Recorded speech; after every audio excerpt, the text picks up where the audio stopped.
whoop and scream and whistle if you can whistle, and welcome the team from the Honeymoon, our writer, our director, Bianca Isaacs, our producer, Mr. Gregory Mtanji. Who have I got here? The one and only, he's now peroxided like it was the December holidays and his mom let him. Prev Reddy! We love to hate him. He was fantastic in the film, but please don't slap him in real life. It's Tasveer Maharaj. He claims not to be a horrible person in real life. The one, the only, Africa's diamond, Minnie Dlamini.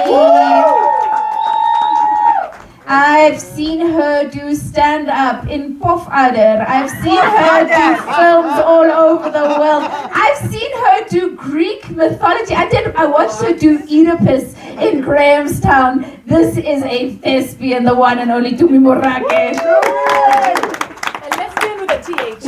Wow! A thespian. Ladies and gentlemen, our lead actress, the story revolves around her not getting married. This is the one and only honeymoon starlet, our star that shines bright, who's wearing, is that Schiaparelli? We don't know. It could possibly be. Please put your hands together for the one and only Kajol Bangwandi.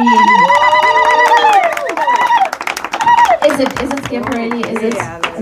It's Misho. It is. I mean, she's a fashion designer in the movie. We have to know. As long as it's not Vivon, we're fine.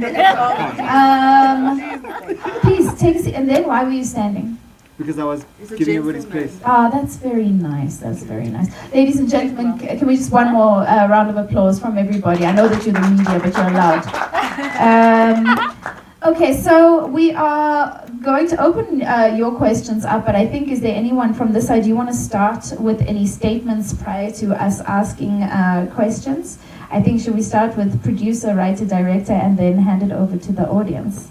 Do you want to swing that microphone to me? You see, this is why I said we needed 3 microphones. Where's the other mic? Okay. Let's play past the mic. Okay, we'll play past the mic. I'm going to walk across. And yeah, I'm gonna sashay across here. Away, Hati. What is the question again? Any statements? Oh, statements. Not invoices. He produces. They think it's about ledgers. Statement. I think this is one of the most exciting films that South Africa is going to get to see. I think it's a good film for females of color, or ladies of color, or women of color to watch. And I think everybody, after the ladies, should see this film, because every single person should understand what the South African ladies are thinking about and feeling. That's my statement. Thank you very much. Thank you. Thank you everybody for coming through. My statement would be, it's a ride or die kind of flick. Like, if you know that term in your life, and if you have people in your life who are like your ride or die, this is the chick flick for you. Yeah. I believe this film it's got the quintessential South African personality. Like, you can try and go, oh, it's a mix of the hangover meets the girl street meets. No, it's very South African, and it is wild, and it is fun. And while it is very South African, wild and fun, I think these 3 friends could be placed anywhere in the world and could relate to any women around the world and any group of friends, you know, male or female. It just so happens it revolves around these 3 friends who are like sisters, but it could pretty much be anybody. Yeah. I mean, for me, my favorite thing about the film is, for the first time, we get to see people that look like us, that act like us on screen, which is very difficult in this day and age. You know, I realized the other day that we're actually becoming the age of our parents. Like, we're not going to funerals and weddings every weekend instead of, you know, party at the club. But we're starting to see, it's exciting to see ourselves on screen and see the things that we do for fun, and seeing it in a South African context. It is a lot of fun, it's a wild ride, but for me it's the themes that are highlighted in this movie that I think is really what resonates with me, and what I hope resonates with the audience that watches, is that there's some real stories there some real character arcs and some real questions that we all need to ask each other, as that, are you living your truth? Are you doing what's best for you? And that's one of the themes in the movie that I love the most. Yeah, this movie is about your journeys. Everyone has a journey, everyone goes through stuff, we all have relationships, and it's about how we navigate those relationships with each other, our friends, our lovers, our parents. And I think it's so powerful to own your narrative, and I think this movie brings that to the fore. Sis Vivan!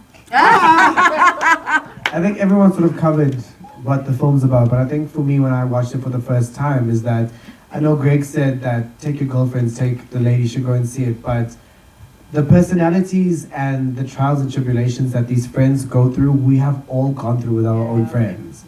And so I think regardless of gender or color or country or origin, as human beings who have friendships and very close friendships, it's something we can all relate to. And I think that's going to be the best part about it, because you're going to laugh and there's moments where you're definitely going to cry because you've seen your friend go through whatever one of the characters have been going through.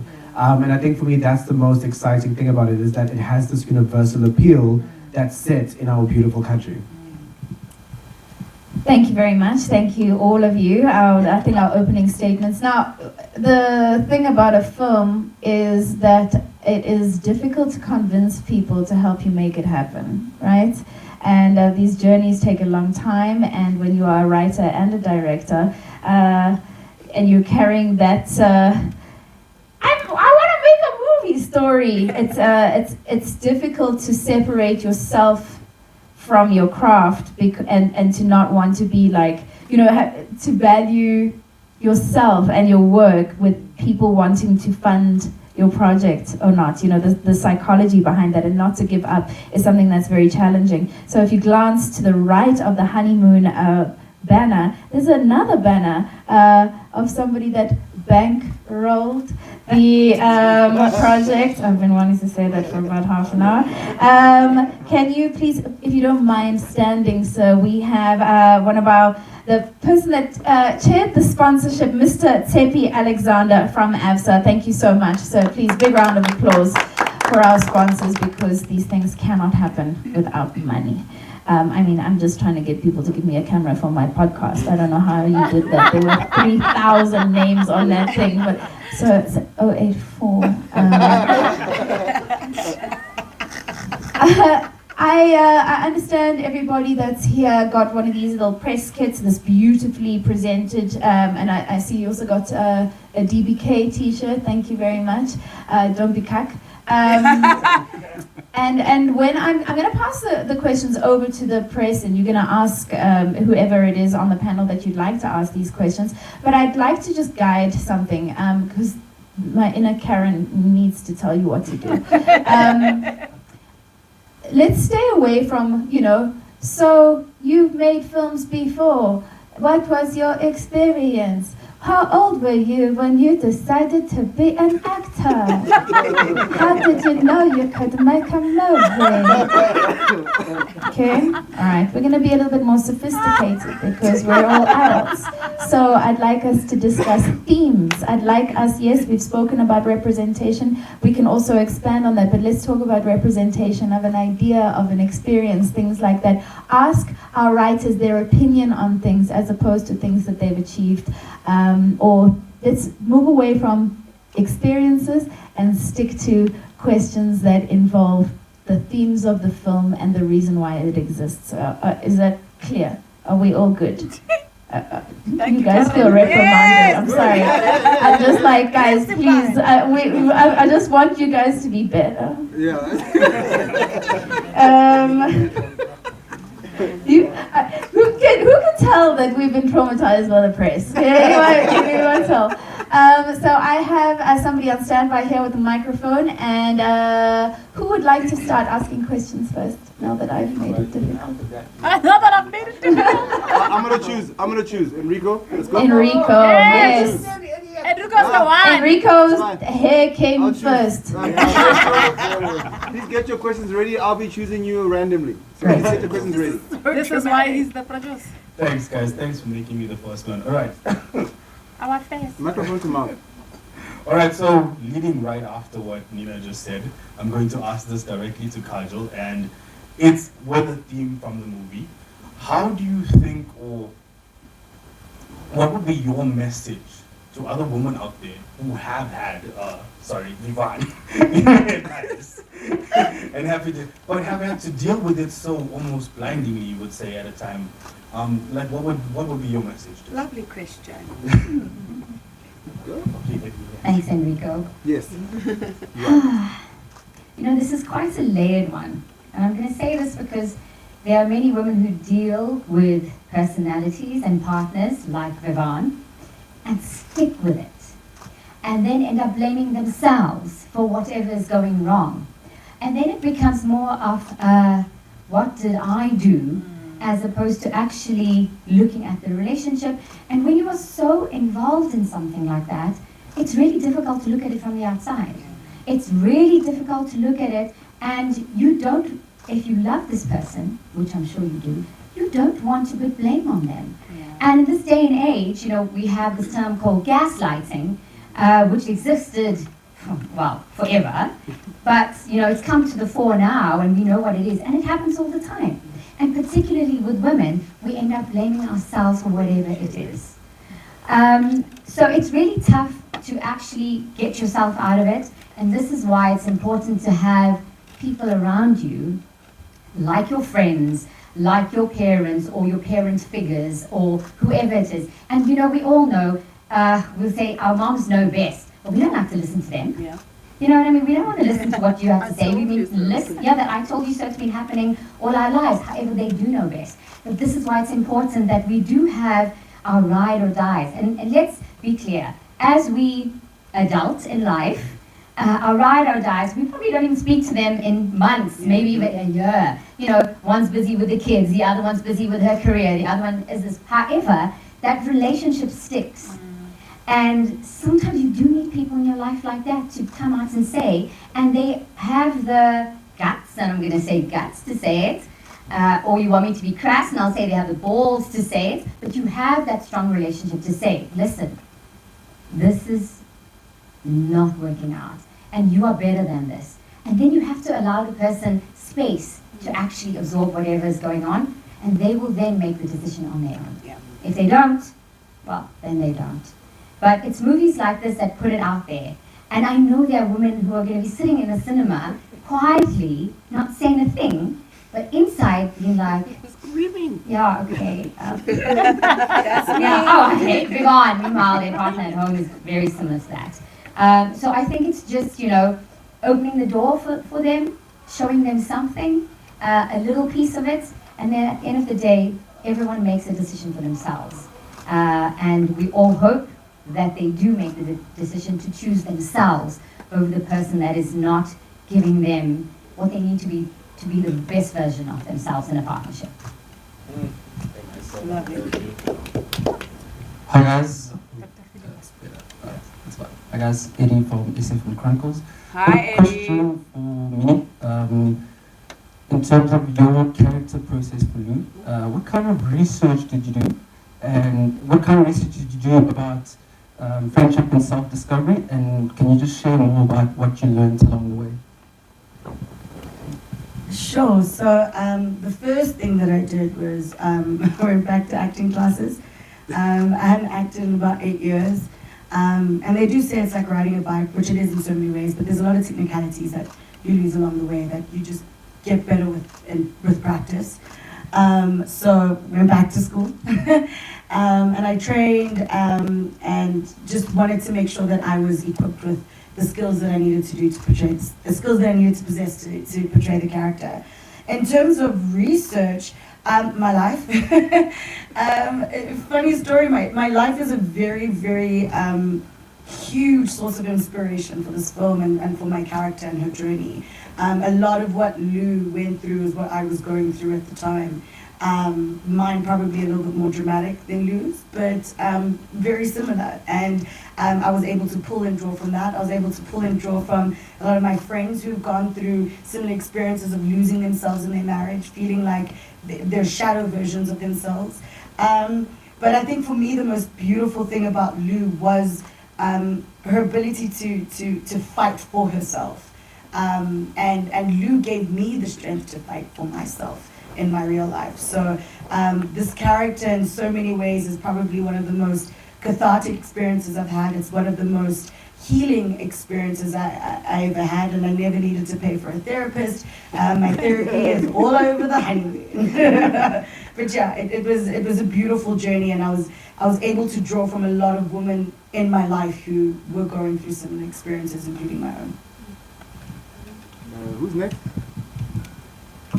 I think, you know, having watched the layers of that, I don't know, Bianca, if you wrote these, like which part of yourself was written into which one of these characters, you know, or which, like, which one was your friend, or which one was a moment that you wrote going, shucks, you know, there's a conversation that I had wanted to have with a friend of mine that I never really got, but it's been like playing in my mind for years, you know, even kind of watching Kajal's performance, and I've just had a situation, and there was a moment where I think Minnie turned to Dumi and was like, timing, you know, you could have just had and I was like, shit, that's me, I'm the one, but it's like, it's my responsibility to not be a yes man to you, you know, and that's my version of the best, like, thing I can offer you as a friend, but in being there for other women, you're still fallible. And that's what I love about each one of these characters, is the fallibility of each character is presented through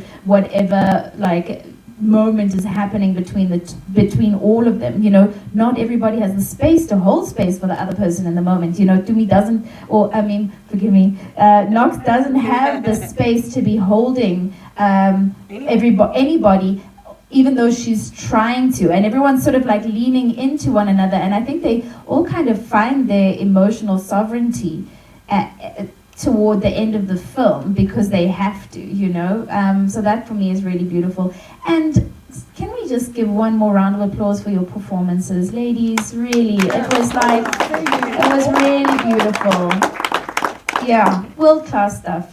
All right, who from the media is asking? But Bianca must answer that. I'm very curious. Yes, No, she must answer your question. She must answer your question. She must answer your question. I love it. I think it's a great question. I love your question. But I mean, no, answer. I will. There's a little bit of me in each character. I think when it comes to Knox, I'm kind of the person that just says stuff out loud first. Yeah. And I'll regret later. And then I'm like, but guys, why are you taking that seriously though? It's a joke. I think from the Kajal's character, stepping into your own is a lot to do with my career. So I find myself getting better and better each time. And so on this film, I finally found my voice. And so I needed a way to translate that into a character. While addressing the issue of women who consistently are in these horrible relationships. Like my insecurities were my own, but I can imagine the number of women that have that insecurity but also have the added stress of being with a partner that's making you feel even lesser than who you are. I'm fortunate enough to have a partner who embraces everything I do, and you know, even when I'm feeling really down, it gets turned up 1,000%. And Lou's character for me was important for me to show women to talk, because in my house we talk a lot, even if it's really, really hard. We will have those conversations. It will, you know, we might not talk. There's no going to bed without talking in my house, right? We will fight now, but we're also going to apologize now and finish the deal. Yeah. So I think it was, and obviously when you're making a film, you can't, if I just told that story, it's going to be so boring. But I had to put a little bit of me in each. I have a friend like Frankie. And more than that is, at the time when I was writing, I had a best friend of 20 years who was like, listen, I know it's PG, you can't really swear, so. She was like, listen man, I just got divorced and you didn't jump on a plane and come see me in Canada. I'm like, what the hell are you on about?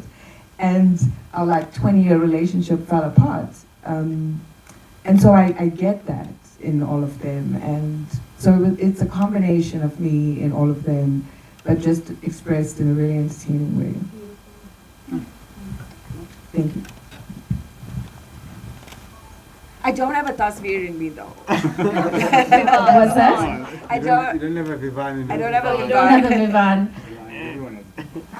Oh, once in our lives. Hi everyone, Kitso from New Metro. Just have a question, not for the cast, but for TV. Why did ABSA get involved in the premiere and the promotion of this movie as a whole? Excellent. Thank you, Kitso. So ABSA has had a 7-year relationship with New Metro. We give great benefits to our customers as well, who come and watch movies. But we also wanted to support local movies, local production. We know in terms of how customers have been impacted since COVID, post-COVID. So to support movies and productions was big and important for us.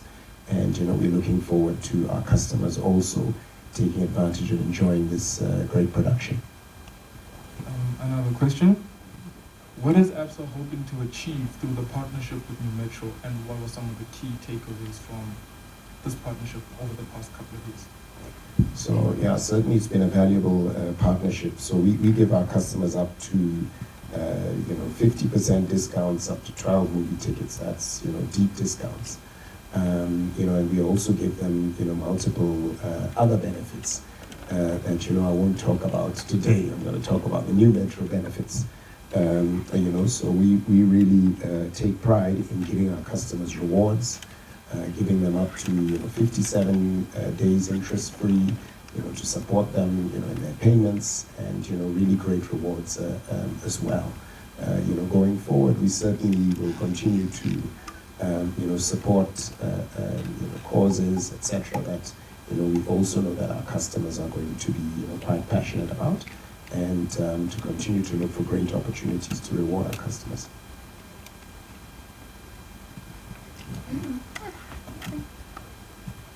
Thank you very much. I don't know what to say now, but I'm proud of you.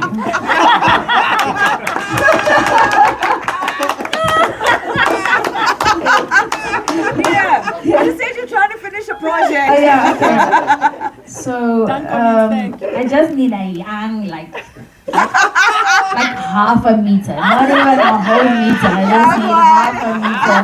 I'll meet you halfway, you know what I'm saying? And then we can meet the project, and then the project can become a baby. Thank you. 57 days interest-free. That's quite the benefit. Thank you very much. Appreciate you. Guys, back to regular programming. Cameos, right? So it's very difficult to cast people. So I want to talk about your casting decisions, Bianca. When you were writing, did you have someone in your mind for each part, or did you have placeholder images in your mind, like a stock image with a watermark on it when you were writing these characters, or did you have your cast in mind initially? Please pass this along.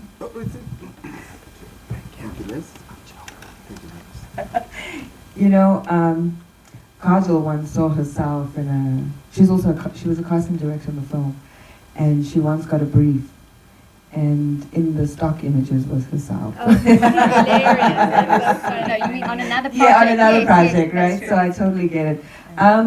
No, so my lead actors are different. I write for them. This is my second film with Kajol, so I wrote for her. And to me, I've been trying to get it with her since university, so you know how it goes. This is also my second film with her. And then I needed to complete the trio. It was tough, and I didn't want to audition anyone because I had to imagine it. In your mouth. And then I was like, let's go home. I had to imagine all of it. So I was like, let's go home. Let's go back to KZN, and who are the homegirls? And then I'm in this, okay. It was me! That was me.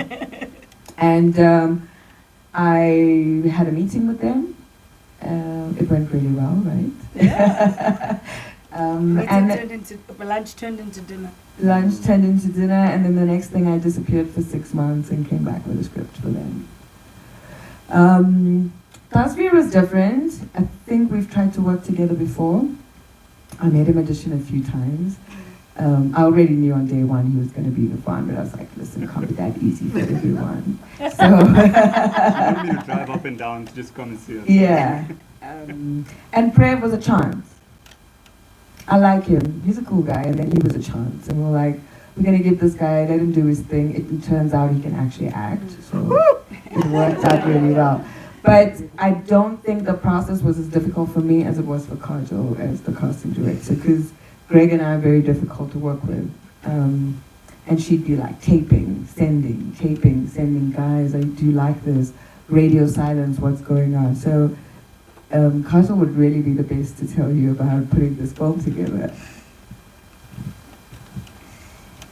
When did we start with this? Sorry, COVID just like, and having a baby has like diluted things for me. 2019. 2018 actually. Yeah, 2018. But like Bianca said, that she does have certain key people in mind. Me, and then to me, and then Minnie was literally a no-brainer. Bianca likes to go, support. We're from KZN, so she likes to support it. And then Minnie was a no-brainer in that regard. And she is an actress, and she hadn't acted in a long time, and we know that she wanted to get back into it. Are you sure you don't need me to audition? No, when you know, and that's the thing. When you know. And then, it did get really tough. I mean, casting is like that. There's so many enthusiastic, talented actors. And I always say, being an actor myself, the one lesson we have to learn is that it's not you when you don't get the part. You don't just, it's not what they're looking for. So you go out there and you do the best that you can and be prepared as you can. And then when you walk out of there, you just feel as if you did your best. But at the end of the day, if they don't choose you, there's nothing wrong with you as an actor per se. And I think Bianca is very, Greg is a lot more easygoing. That's what I love about him. Bianca, She, I had to go back many times. Bianca wants a specific, she wants actors to, she's a director, she's got a vision. She wants them to fit that vision. She also wants it to look a certain way. She has a vision for how she wants everything to look. But I think it turned out pretty well, when you look at the film. I forgot one more thing. And then we looked for this agent, and I wanted like a super fun chick. And we tried to get this chick a few times. And then Kajol sent me this tape. And I was like, oh my God, of course we're gonna roll with this girl. And she arrives on set like the worst day ever. It was a windstorm. It was just the worst thing for all of us. And out came this beauty.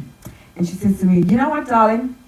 I know exactly who this character is. There's a Jewish lady in my store. And I know what happens when I go to buy jewelry. She does this. Okay, I'm like, Nina, that's the one. Let's go. She's like, She sold me this dress, actually. Don't wear a necklace with it. I told you not to wear a necklace. Can I say something about Nina, though?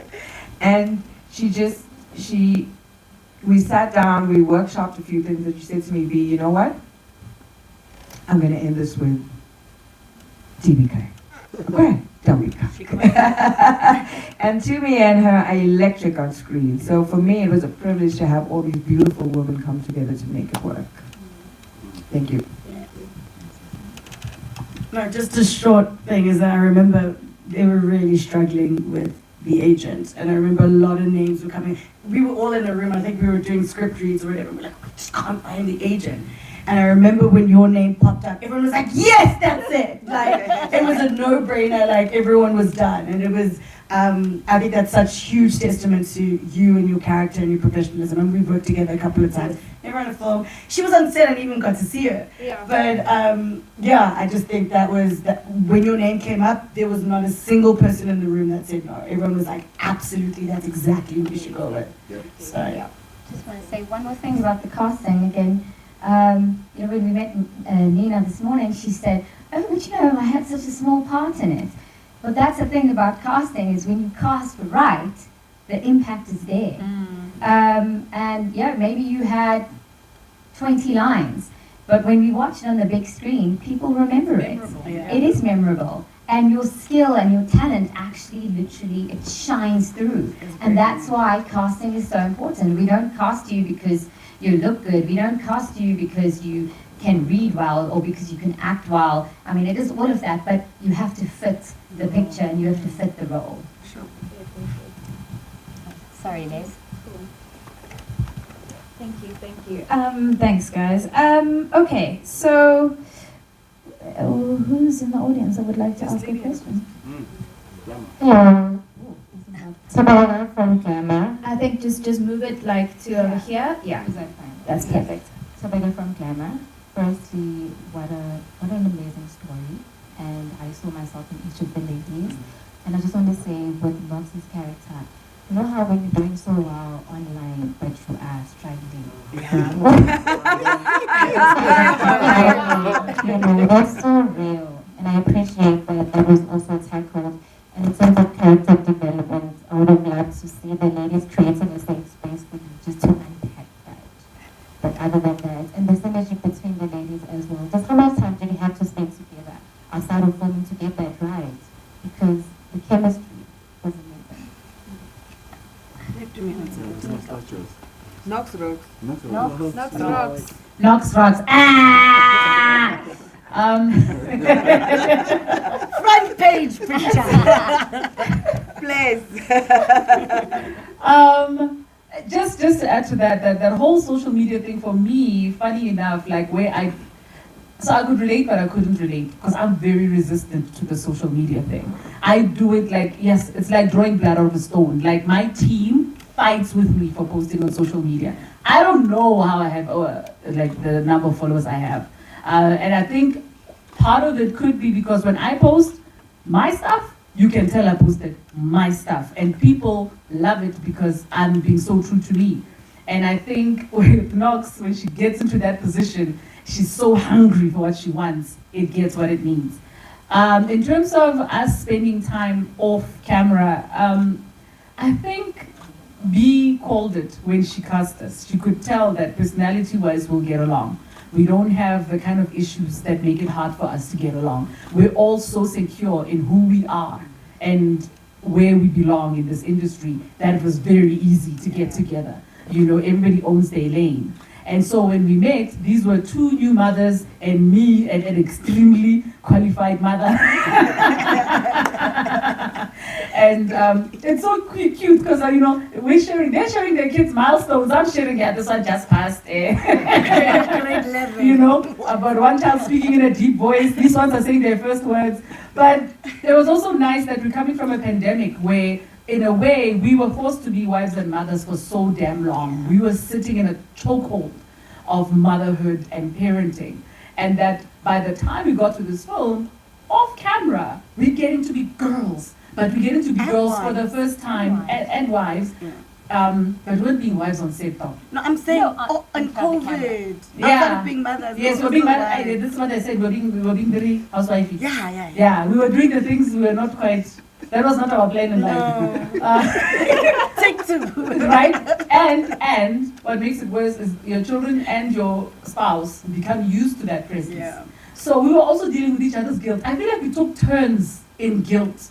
Parenting guilt, spousal guilt. I was recovering from surgery in the beginning, so they were also mothering me at some point. They didn't even realize they were doing it. Like, it's a funny thing to watch. And so that's why you saw that chemistry. We already arrived with common struggles in a way, and a common understanding, because there were certain shoot days that were hard, but they were not equally hard on all of us at the same time. And we'd be in the makeup room and you'd just have one of us going, okay guys, tonight you guys are carrying me. And it's agreed. You don't need to explain why we're carrying you, we're carrying you. And there is no scene you're gonna watch and go, this is the one who's been carried. You won't, because that's how well we just gelled. Wow. Somebody better write about that. Want to say something?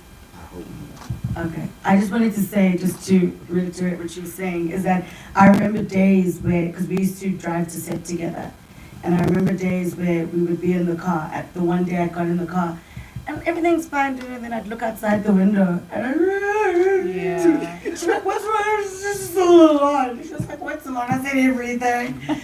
I don't even think I told her what was wrong. I didn't say, and obviously, years later now, you know what was going on. But I just remember days where like we literally spend the whole drive, and I'm literally like in her bosom, and she's holding me down, and we get to set, and we're like, "We're gonna go kick ass on set today," and I'd be like, "Yes," wipe my tears, and we would go. But I think another part that we didn't mention is the fact that we all kind of had previous relationships with each other.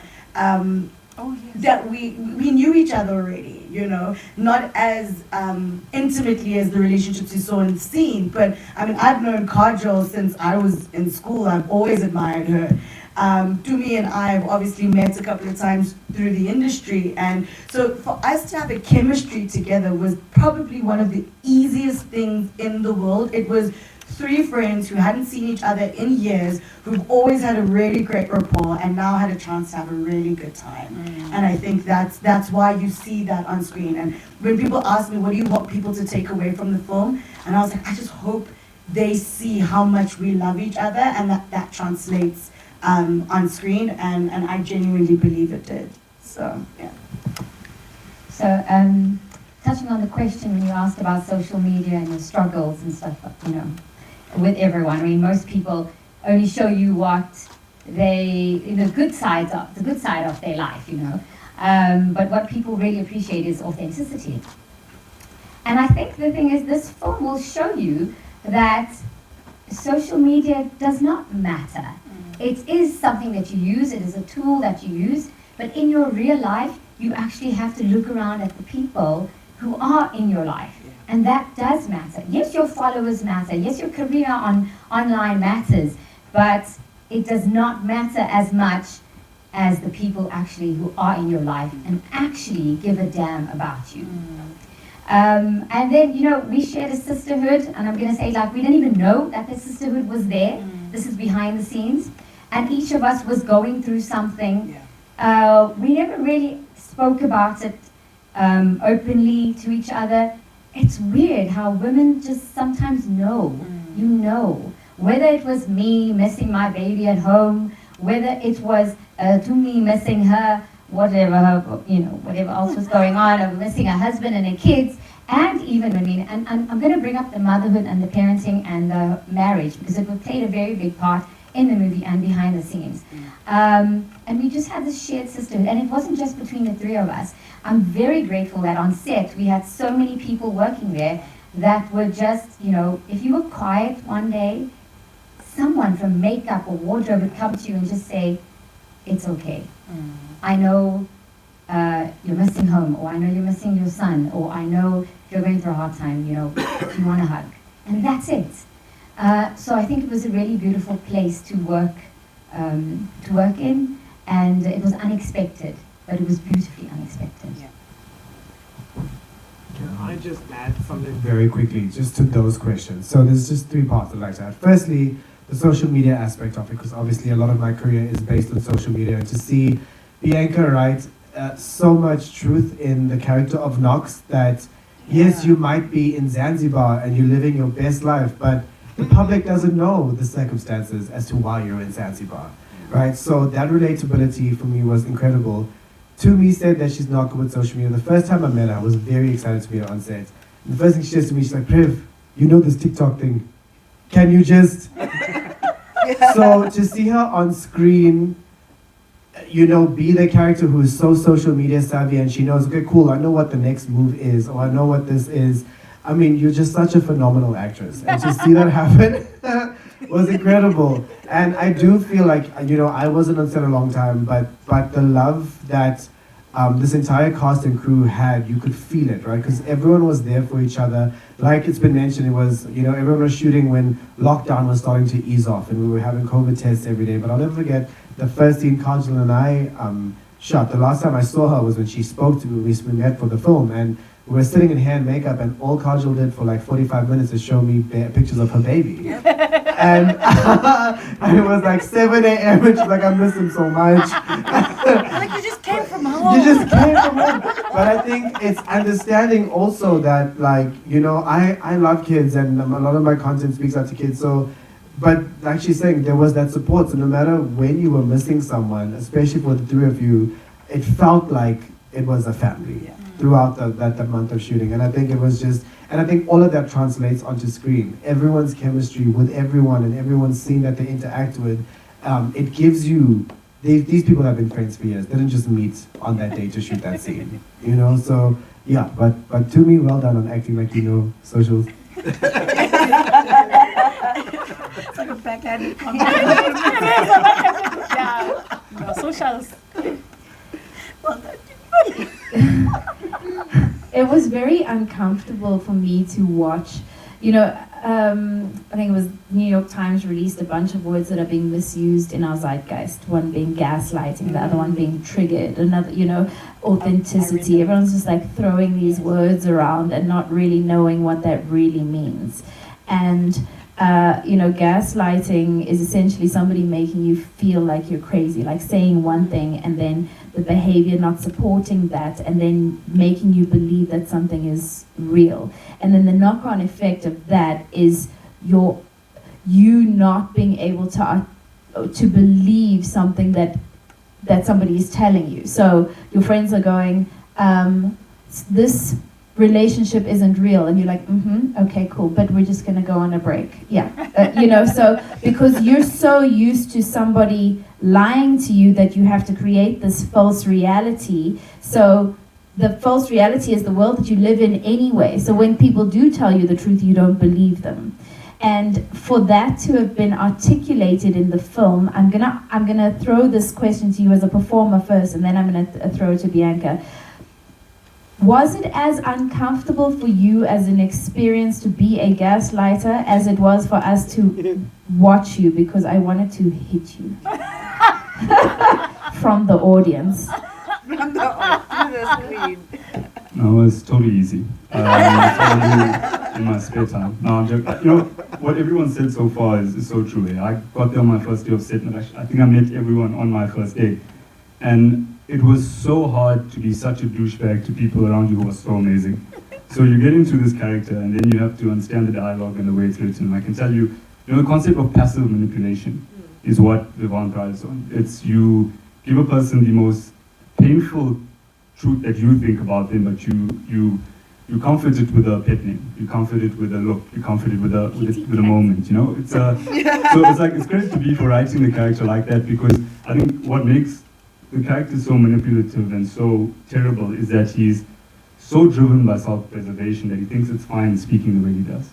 And you know, obviously being in front of your co-actor and having to do it alongside Kajal, who looks at you, and she looks at you as Kat being in love with Vivaan, and you have to give her this expression back that it actually is really meaning nothing to you. Yeah. And it's difficult. It was tough, but it's easy when you're working with people like Kajal, because she makes it so like you in character, it's like you want to be mean, and then you click cut, and I'm like, oh, you okay? You know, you're like we're friends.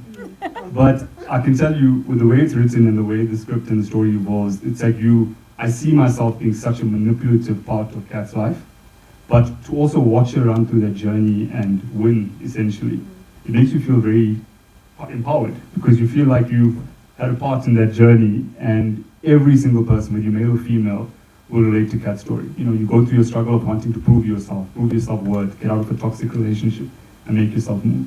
So it's tough trying to get yourself into that mindset, but I think it's easy when you're working across people like these three wonderful women and gentle women. Is there anything you'd like to add, Bianca? Yeah. Wait, before Bianca goes, I should say, Nina, for me, thinking about my younger self and the kind of guys I liked, I always believed soft-spoken, sweet guys who look like Vivaan can never be such douchebags.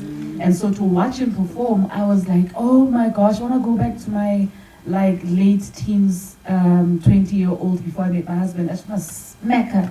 Because I go, you know, what I like about her casting is, you know, when you watch films and the bad guy looks like a bad guy, for me, we got a bad guy who looks nothing like a bad guy. He remains very soft-spoken, remain very sweet. At some point, you start to question it yourself. Like, maybe he does believe he loves her. Yeah. And then, there are going to be those women who are going to go, no, he's also lying to himself. He really does think he loves her. And then to see him be that douche and go, I hope women are going to watch this and go, he is a sweetheart. He does speak softly. And yes, he does cook a meal when I get home. But this guy is keeping me down. He is making sure he keeps me under that thumb. And he's doing it in such a way that my family's going to go, you're crazy. He treats you so well. Look at you. You're gaining weight. He's making me fat. You know what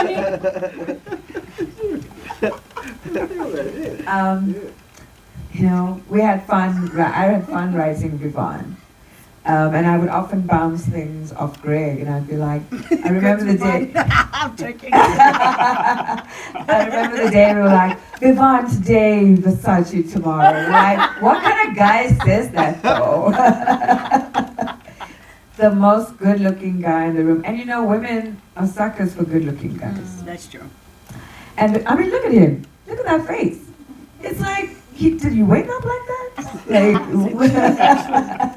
And then when people see that a guy that looks like that, they feel like I found him, I'm in love, it's all happening. And so you end up accepting that kind of abuse. So we would always toy with, how do you say the nicest things in the nicest way, but actually you're the worst kind of person. Yeah. Can I just also send one shout out to you for casting the mom the way you did? Because so many of us have mothers who are going to make us get married for the sake of they can say their daughter got married. And to see a mother who appreciates the need for her daughter to have friends, and to have a mother who, you know, there's that, I didn't want to do a spoiler alert, but there's something she says so excitedly in the film that only when I watched the film the second time I went, oh my gosh, this woman was like, yes, my daughter was living her life, her way. And I really hope for those older women who will come in and mothers of daughters, that they're going to see that character and go, I want to be that mom. Because for me, that's a mom who sees her child. You know? And I don't know if you did that consciously, but that really hit me today. It reminded me of my own mother, that she was like, you're not at the mercy of your partner. You are going to be you. And if you can't be you, get out. Yep. Yeah. I tend to, my editor said to me the other day, both your mother characters, because in 3 Days to Go, Lilette was also that kind of mom. So it's the nurturing, loving mom, but also the mom that can put you in your place very quickly because you come first. It's the woman that raised us. Yeah. I think maybe give him that microphone. Hey, COVID is over, and we're just breathing all over each other.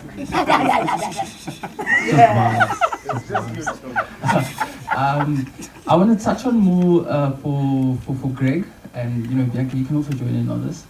More the licensing and distribution, because firstly I want to say, like, guys, thank you so much for bringing us back to the cinema. I think it was so important, and what's happening nowadays is that like most producers are just going into the streamer route. So I want to know what really inspired you guys to go back into the cinema route instead of, because it would have been just easier. You could have just been like, okay, cool, Showmax, Netflix, pick it up, license it, and then you guys play around there. So yeah, can you just speak more about that, please?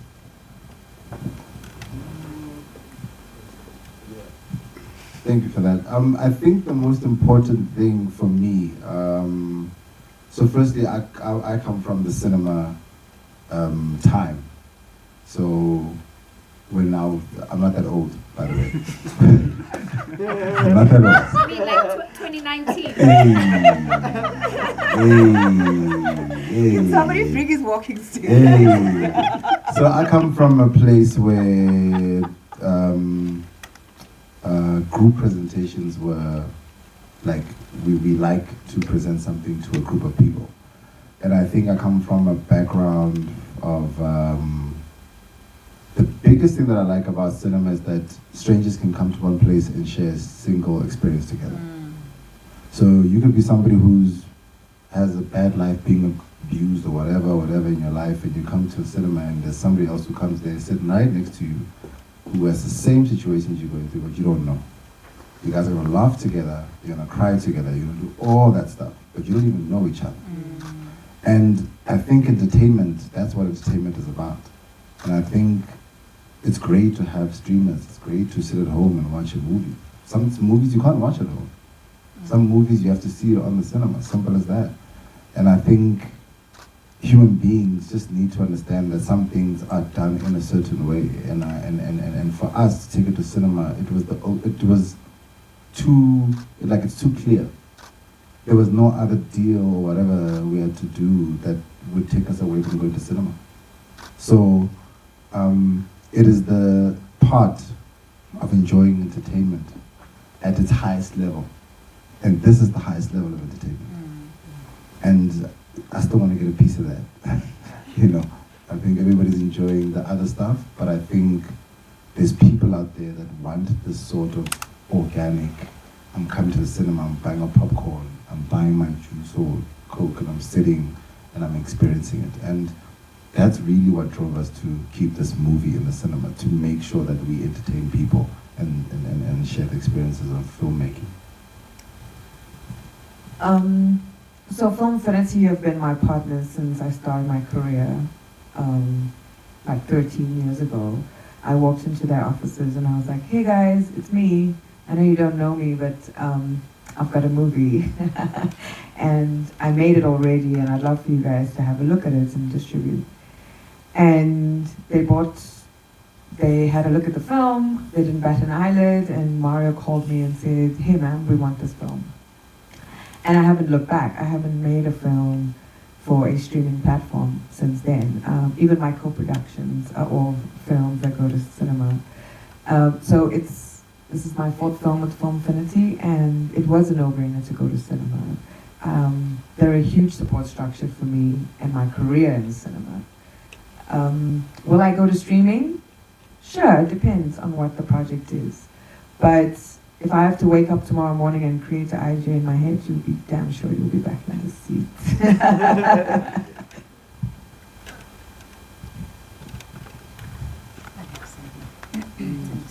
I mean, what is this? 57? 75. 75. 72.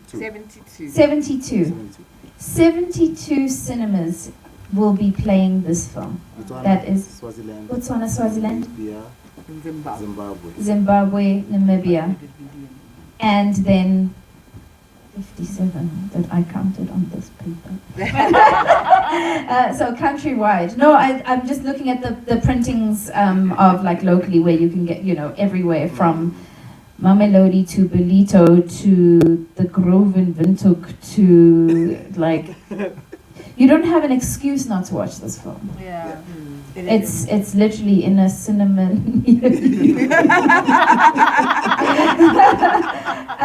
And there's something to be said, particularly with the premiere, you know, a lot of people aren't, I've go to a lot of premieres and a lot of people aren't familiar with premiere etiquette. And I'd just like to say to South Africans, because we've had so few premieres, because we aren't trained as an audience and members of the press and the members of other people that get invited to the premiere. Guys, you're allowed to engage with the film. When somebody comes out and it's the first time in the movie, I've been waiting for Prev. You're supposed to clap and and whistle and whoop and engage with those moments. Yeah, was it lit like that? I just feel like there's a lot of tension in the Joburg things where you clap and people are like, and I'm like lady, that's what we're supposed to do, like Mrs. Van der Valk. You know, sorry, my standard 5 teacher was very traumatizing. So yeah, you're allowed to engage, you're allowed, you're supposed to. When somebody's name comes up in the credits, you're supposed to scream and shout. These are the moments that we celebrate, and I just feel like we, well, that was just me. One more question. Who's, oh, you got a question? Two questions. Yeah, I got a green jacket. There's 3 questions. I think this is And Victor, the question. Hello everyone, Kara from Ziwaja. First of all, congratulations. It's such a beautiful production, beautifully shot. I cannot fault it. Chick flicks can be very tricky sometimes to watch and very painful to watch, but it was so beautiful. Everyone acted with so much conviction. Vivon, I hated you so much. But that means it's a good thing, you know. I think I was going to ask the question about the casting, but the funny thing about the casting, I just wanted to know, how did you cast Knox's mom, Baby Tele? Very curious about that. It should be a funny story. And then, because we live in South Africa, I just wanted to know, did you put any thought in terms of writing and in the way that you cast the people in relation to race at all?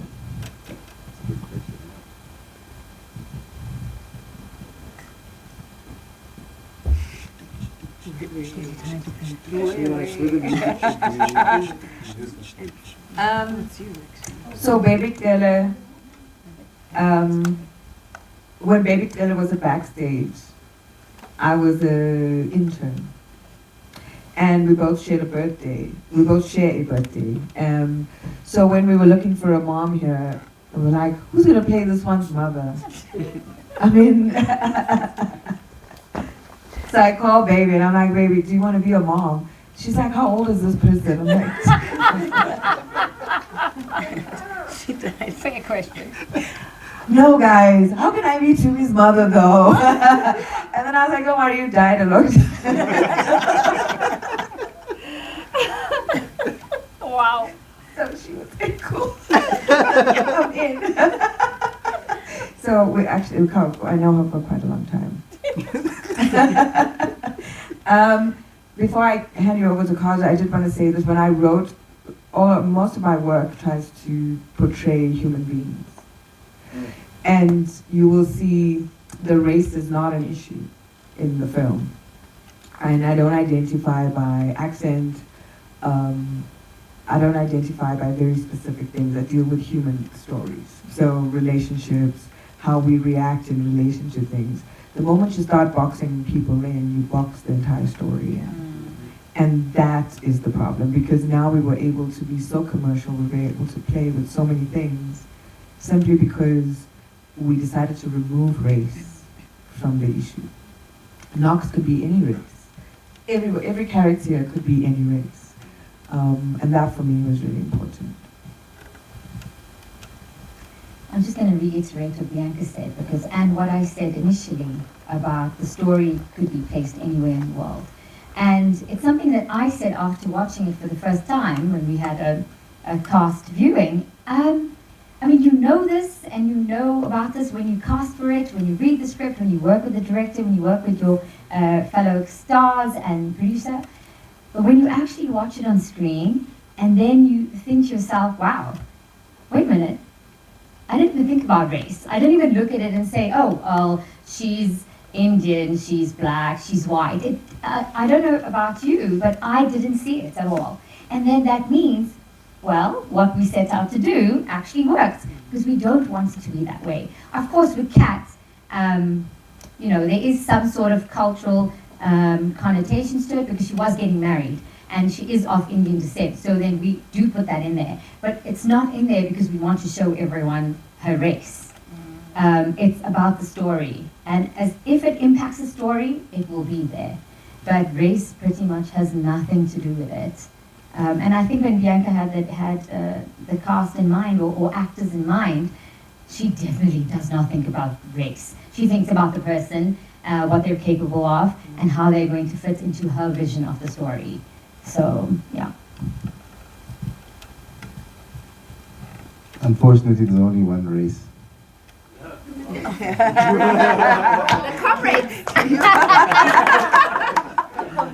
And that one too. But yeah, I think you can go. Yes, let's go shower. We have a preview. Yeah. that's how I ticked it Last off. question. If it went another way, I would have said, not this one. We can do one more question. Yeah, one more There was a question. lady with a cap on. Did you ask your question? Okay. You didn't ask us. She's from New Metro, from Absa. I don't From have my Absa's glasses here on. there. Okay, hello, my sister. All right, go ahead. Good to go. Okay. Hello. I just want to say from my side, since I didn't get to say it earlier, this movie is so phenomenal. Everybody in it is absolutely amazing. And from my side, everybody already answered all the questions, Knox on the social media, Kajo on motherhood, everybody on race and what is important in this film and all the notes in it. So from my side, I just want to leave it with, can we please talk about you guys shooting in Zanzibar and this psychotically beautiful location? Yeah. I know you guys were working, but can we please just talk about how much fun and awesomeness you'll have on set there? I want to start first. Get it out the way quick. Oh, and then just lastly, can I just get a shout out for DBK? Everybody just say DBK. Oh, hashtag DBK. DBK! 1, 2, 3. DBK! Please don't be cut. Shooting in Zanzibar was I think 50-50. It was difficult and then it was easy. I think there's certain African countries that you can go to and actually get in there and just do your thing. And there's some African countries you just can't get in there and do your thing. So we were lucky enough to have do your thing and not be doing your thing. So I think what happened was you have to do, we did trips there before we even filmed it. So we did like 3 trips before we even filmed it. So the place is beautiful. The water is great. It's see-through, it's everything. Like it's paradise. But then if you have to shoot in 5 days, all these scenes, it's difficult. Like that's the part that's difficult. But then when you wrap, you can't wrap later than day because you're not going to be shooting. You're going to be shooting in the dark, and it's not going to work. So it's almost like you have to make it work for the beauty that it is. It might be beautiful, and you think you might have more hours to shoot. You think you might have you don't have access to this. You can't get to this road because the ladies can't get half naked because it's a predominantly Muslim country. There's so many different things that are restricting you from shooting, but there's other things that give you the freedom to film. You blocked off 3 streets inside Stone Town without even having to pay permits. Try that. In Nigeria. Try that in Nigeria. Try that in Hong Kong. Try that in India. You're not going to get that. We got access to people that were normal people in stores that stay there, that were open to let us film as much as we can. So I think it's all the dynamics of filmmaking, is that you have to take the worst with the best, because it will not all be bad. It will definitely be the best part of it. And right now what you're seeing is the beauty of it, the best of it, the ultimate experience. But behind that, there's a lot of rough. And the night times were great. That's the best part as well. The night times when we finish shooting. Those are fun. The night times when they finish shooting, it was always great because everybody used to push their work hard, and then nighttime, play hard. So 5 days in Zanzibar, work hard, play hard, you know what happens. Yeah, no, completely not. What? Answer about that, Zanzibar? At some point, the sun was too hot. No, it was funny to go, we mustn't loot the sun, but also the actors are burning. Yeah. So it was very interesting watching them try and go, these are still, as she says, human beings that we must not bribe. So out of continuity.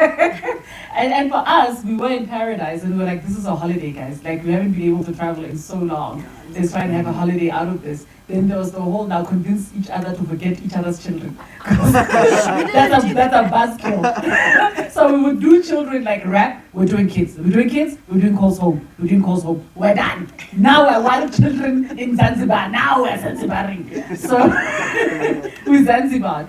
And the fun fact, so we were still in South Africa very cautious because we're such a responsible country. Truly we are. and then you get to Zanzibar, walking in Stone Town. Here's a very obvious tourist looking like freaking Darth Vader with the thickest N95 mask you'll ever see, and it's black and she's always in it. And the rest of us who have signed our indemnity forms, we're like, listen, this thing doesn't exist in this country. And she's like, guys, we need to keep, we need to protect the cast, we need to protect the crew. I don't know what happened. We tasted freedom, and we're like, I mean. And our poor director director, I don't think you even slept. I think you were so worried about us. And I think we did exercise caution in that we weren't reckless, but we were like, babes, you're the only Darth Vader in the whole country. We're not doing that. We will wear masks on set, but off set, oh, what now? We're breathing as like everybody else. So it was great. It was great. It was just sad in that, again, we were so focused. You know, she had to go and do her stunts. She had to go and be with the turtles, you know. And I had to go and get my freaking steps in, you know. I was getting my discovery steps in. And oh my God, did I run. How did they shoot that when you were running? They shut it down. I ran. And someone was running. I ran. We had a golf cart. Oh, you had a golf cart. I learned swear words that I didn't know I knew, because she'd be like, Timmy, we need to do that again for the drone. I was like, listen, I know somewhere in my contract it says something about you can't abuse me. Like, I've run. And it's funny because when I watched the show, you know, like I said, when we started off, I'd just come back from surgery. And so I was actually reducing in size. Yeah. So I watched the film, and some scenes I'm like, okay, there's the rotan. In other scenes I'm like, oh, there was the reduction. Oh, big again. Because we didn't quite shoot in sequence. Yeah. So it was also fun for me watching it and go, whoop, there's the belly. Oh, belly's gone.